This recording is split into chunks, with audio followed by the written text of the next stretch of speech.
As I lay in this dark, disgusting prison, I can't help but imagine my life just a few years ago. Yes, I was sad and lonely, but at least I was sane. I wasn't seeing the demons I see now. They say one bad decision can ruin your life forever, right? I ruined my entire life the day I said a word to her. She introduced me to a world beyond the veil, one I never knew existed. I knew they were going to come for us all, so I killed them. I had no choice. You've got to believe me. No one else does. I still see her face in my dreams. Not the same as it was the first day I saw her, but the demon that she turned into.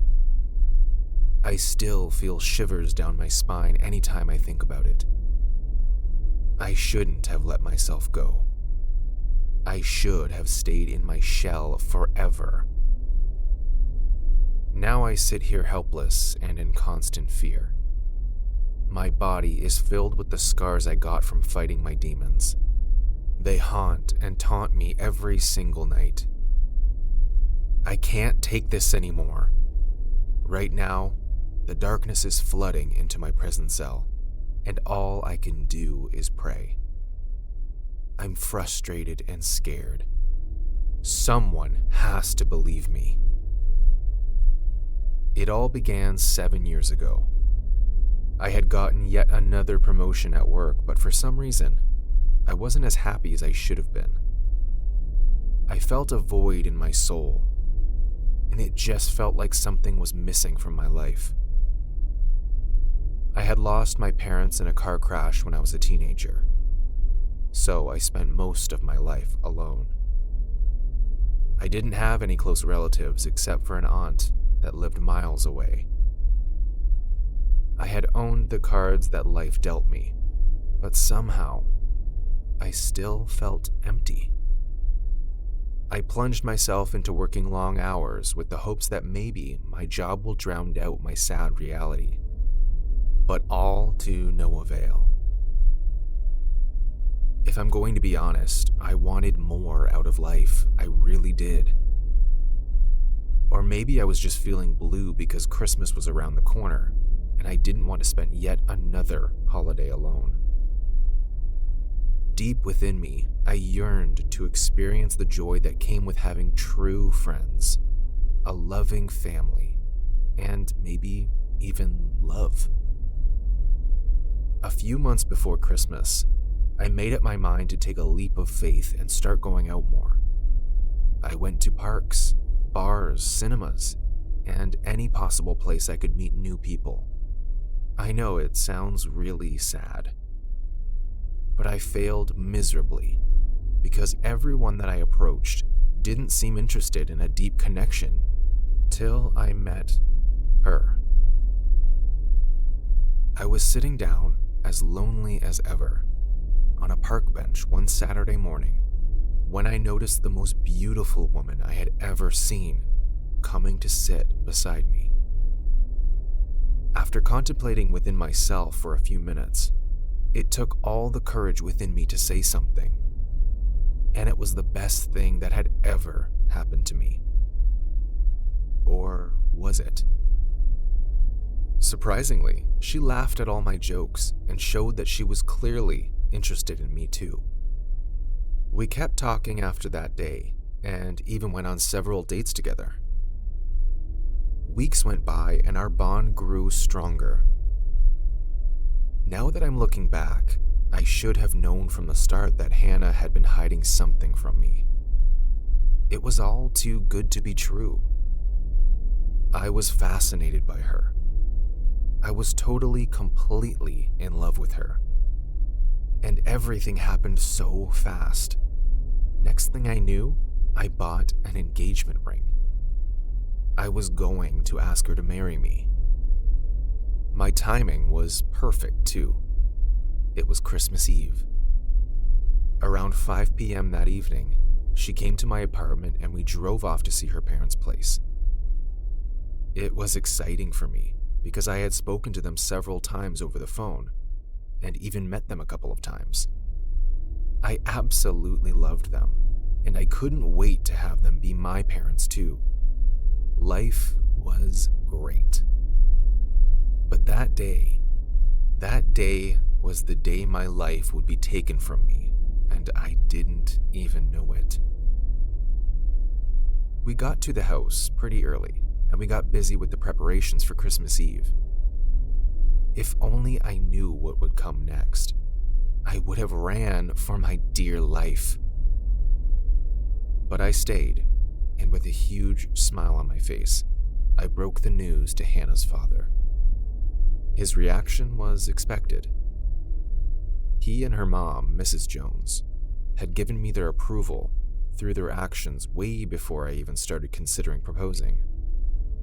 I knew they would give me Hannah's hand in a heartbeat. Right after her brother showed up, I popped the big question and Hannah gave me a big yes. She hugged me so tightly and sat back on her seat. Then my nightmare began. Now that is out of the way, we can finally get down to business, Hannah said. I noticed a cold look on her face. It was very much unlike her. What business? What was she talking about? I looked around the table, searching their expressions for an answer. Her father began to explain to me that they had a tradition that they had to practice every Christmas Eve. Their ancestors were supposed to come out and play a game that would determine my fate. What? I thought. I was more confused than I had ever been. Then, Shauna, Hannah's 5-year-old niece, suddenly yelled, "I want to kill this one." I glanced at her, and a small but confused smile played at the corner of my lips. This had to be some sort of joke, a prank, right? Suddenly, my eyes began to get blurry, and I felt extremely weak. But before I slipped into oblivion, Hannah produced something that looked like a Scrabble board. It had tiles on it, and the words spelled out something. Hunt him down. I would have ran for my life at this point, but I couldn't. I tried to, I just couldn't. Hannah looked me dead in the eye. The color of her eyes was changing. It was horrifying. I tried to scream immediately, but my voice didn't come out. What did they do to me? What the heck was she turning into? Fear gripped me in that moment. I couldn't move any part of my body. I couldn't feel my legs.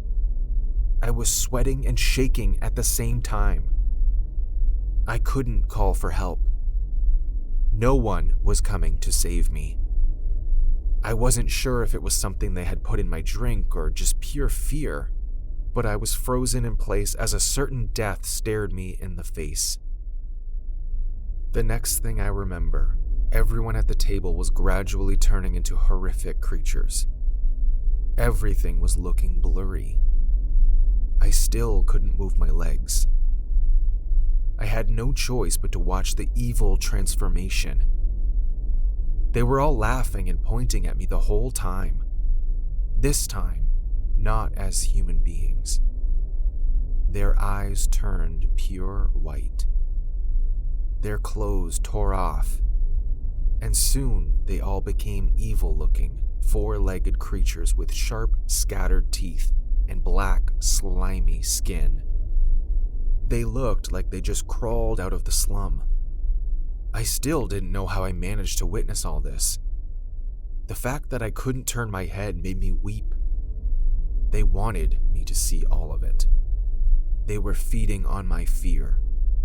Each and every one of them, including who I thought was my fiancé.